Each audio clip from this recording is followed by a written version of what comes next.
Hello, early dongles. I'm eating ice cream because I'm celebrating. Because today,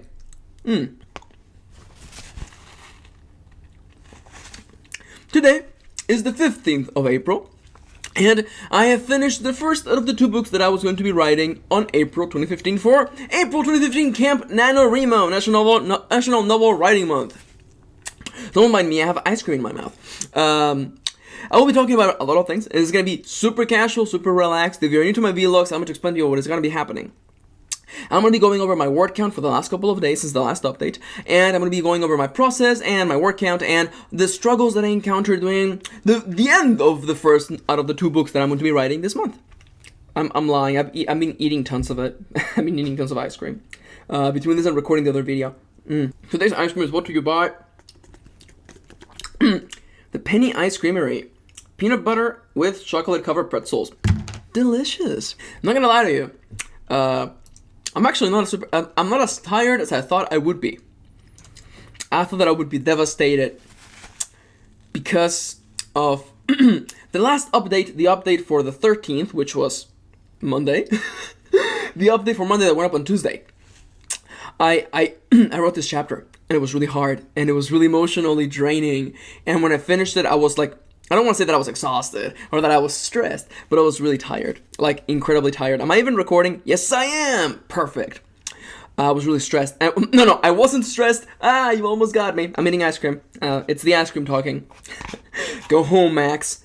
And it's funny because the chapter that I wrote on Monday, that being the 13th, the last update, it wasn't that big of a deal. It was a big, important chapter, yes, but the awful, terrible things that the big, awful, terrifying, horrible, awful, did I mention terrifying, things that were supposed to happen at the end of the book was the next day's chapter. The one from yesterday, for my timeline. That being, of course, the day for the 14th. And it was weird because I finished the stuff for the 13th. And I was like, I'm so tired. I'm exhausted. Just kill me already. I become Snake when I have when I have ice cream in my mouth. That is not a sentence that I thought that I would have to say in a video. It's really funny because I have a prop now. I'm just eating ice cream. Welcome back to Max Eats Ice Cream. My channel is changing into a strictly ice cream reviewing channel. Feel free to leave down your suggestions for future ice cream flavors that I should be trying out. Just off the bat right now, I do love Ben & Jerry's Americone Dream. That's a delicious ice cream. Beautiful, perfect. America. I hope you don't mind me being super casual. It's funny because, yes, making these vlogs has been a little bit more work. Yes, that's true. I can't deny that. That's just math. It's been really fun though. It's been really fun because it's just really casual. Like, this is literally me just being silly and talking to you. That's it. Like, it's funny because people warn people against being casual on the internet, especially if you are running a business like I am. I'm a business of one person who sells books, but ultimately that's what I do. When you get down to it, come on boys, let's get down to it. And people always tell you don't be yourself because people don't want to get to know who you are. And I realized that I'm one person and I'm doing one thing. I almost became the guy who voices Iago. I can't do his voice because I can't descend down that path of absolute annoyingness. Because I just won't come back from it. I just won't. I'm already annoying enough as I am. Talking about me being annoying, I realize that, this is all I have to sell. So I might as well just embrace it and show you guys who I really am. People are like, you're so cool, man. I'm not. I'm the biggest giant dork. I'm eating ice cream. So that aside. When I sat down yesterday, and as always, if you follow me on Twitter, you get these updates way before. And you also see me live tweeting about whatever the hell I'm watching. I'm going to start watching Steven's Universe, so if you want to see me live tweet about that, follow me at Mr. Kieran. Anyways, I posted about this, and it's funny because yesterday, as soon as I finished the big, ugly, scary, terrifying, ugly, awful, horrifying, terrifying chapter, which took longer to write and was more intense than Monday's chapter, I came out and I was like, that was kind of refreshing. This terrible, awful, terrifying, horrifying thing happened, and I came out of it like, yeah, I'm gonna go run a mile now, which I did. But you know, that's just life. It was like, it's funny because maybe it's because I do know that when I show this to people, people are gonna be, my computer's changing colors. Give me a second.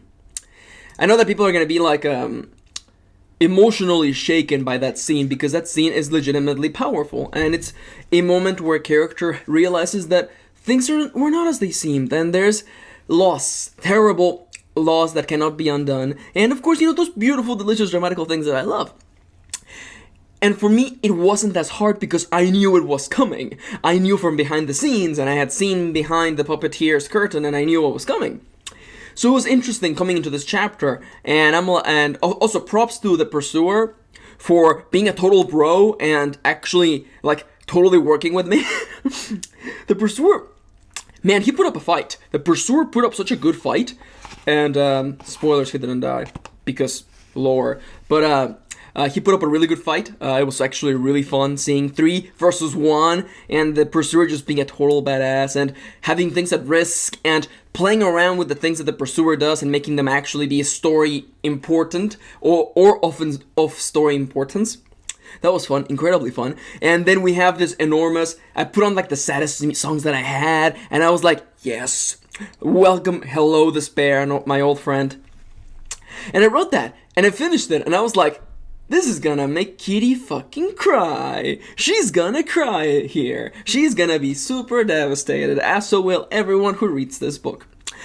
And maybe that's just me being a giant dork and also a terrible, awful person, but it was interesting because I came out of that and I was like, that wasn't as bad as I thought it would be, which is funny. It's always funny when things change during the act of writing, and I do find that things often really do change. You come in with expectations and things happen. Things are weird because writing is ultimately, I guess, kind of I don't want to say an imitation of life because that implies things that I don't exactly believe in. But writing works much like life, where things just happen and things are crazy, and even when you know the expectations, you can still be emotionally affected by things. It was weird. And that was the climax chapter of this book. And today, that being the 15th, which will be going up on the 16th in your timeline, or whenever you're watching, hello, people from the future, because I do know that people go back and watch these. Like a couple of people were going back to my November from 2014, and I was like, can you not? It's mostly because I've been getting way better at like camera and makeup and other things, because people go back and watch my videos from October, and I look awful. Oh my god, my skin looks like orange because I didn't do like white balance, and I look awful. And I'm like this close. If I had time, I would redo my planning novel videos and my inspirational videos and my NaNoWriMo survival guide. Yeah, those 3 videos, because I look awful in those videos. I look terrible. I'm like, how can anybody love me when I look like this? Now the ice cream is all melted.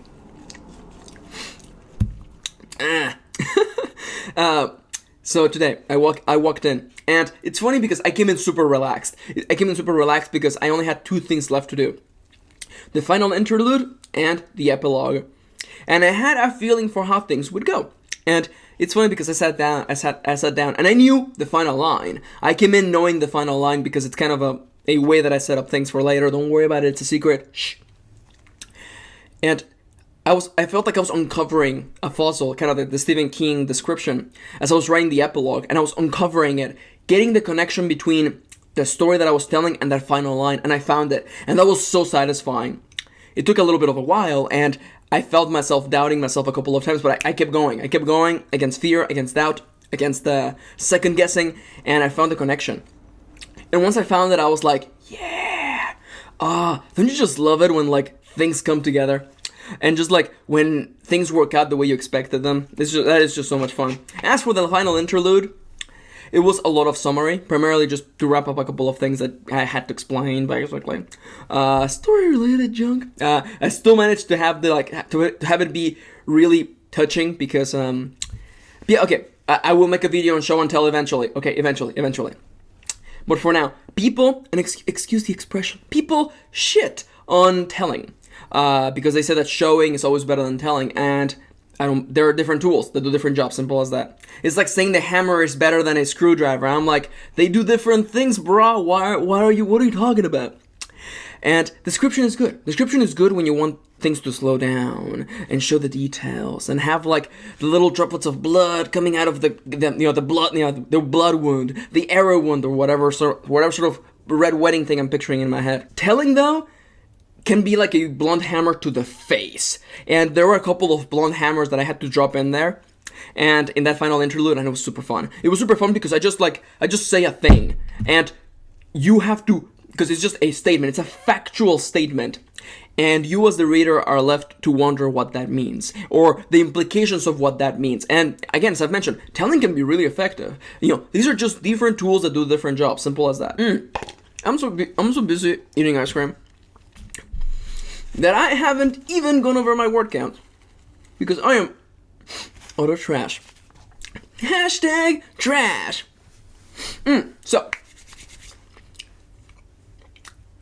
now my hair looks like trash. Anyways, so my word counts for the last 2 days, that being the 14th and the 15th, are as follows.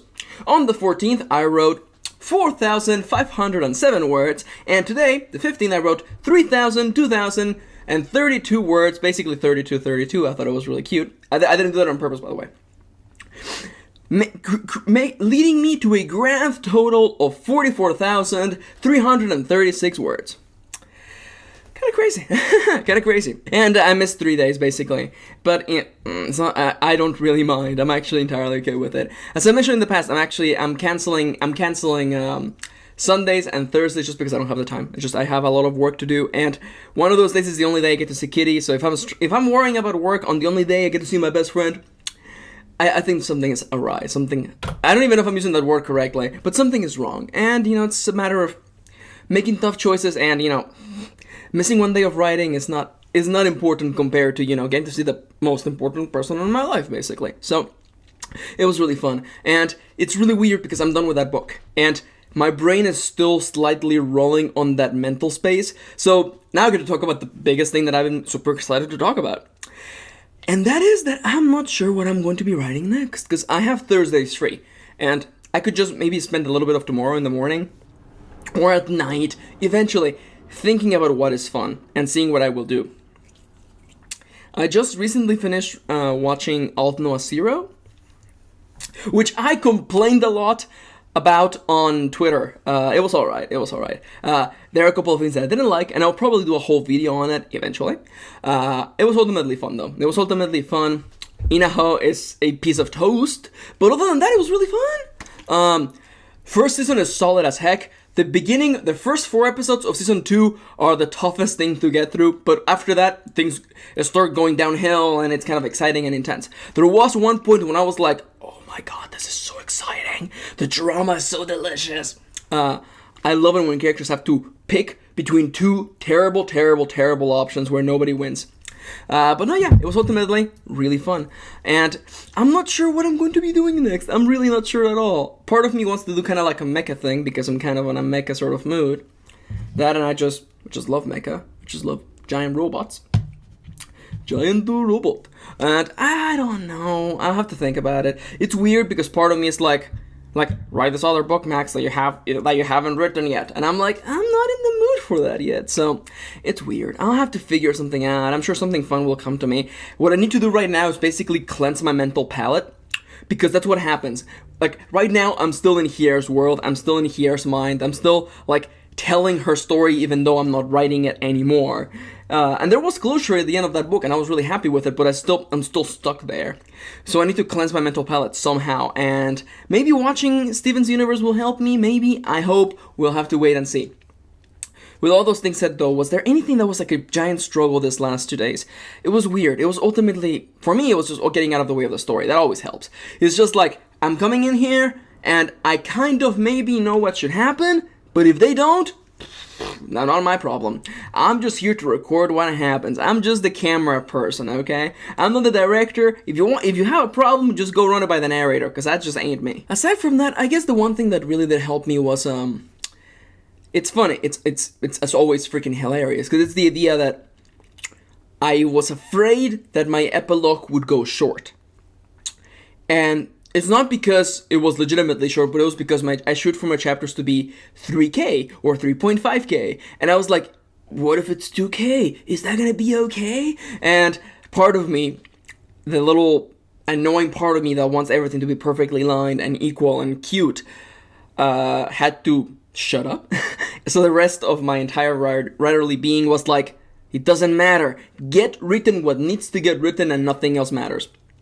Ultimately, I'd rather have more words on the page than less words on the page, but I kept going until I found the connection. Like I said, I kept going even after I doubted myself, and I was like, I need to uncover the fossil that connects the story to that final line, that final totally awesome line that just leads to the next book. And that was really exciting, and I managed to get there. Ultimately, and it's funny because I keep going back to this E.B. White quote, that is like, writing is not an act of grammar. No, writing is not like an act of grammar, it's an act of faith. And you have to have faith in the story and faith in the writing and just keep going there blindly, recklessly, and against fear and self-doubt and second-guessing yourself and all of those other silly things. You have to just keep going. And with that silly message out of the way, I think that I'm going to be signing off for now. I have a couple of things to get done, primarily 2 videos for the next week and a couple of posts that need to get sorted out, so I thought, you know what, let's just get a move on. With all those things said though, if you have comments of your own, please feel free to go down into the comments below and let me know how you've been doing, what you thought of my silly things, what your favorite kind of ice cream is. Feel free to go into the comments and let me know what you think. With all those things said though, like, subscribe, do all the socially related things, and as always, thank you for watching, thank you for spending a little bit of your day with me, and I'll be seeing you soon. Mwah!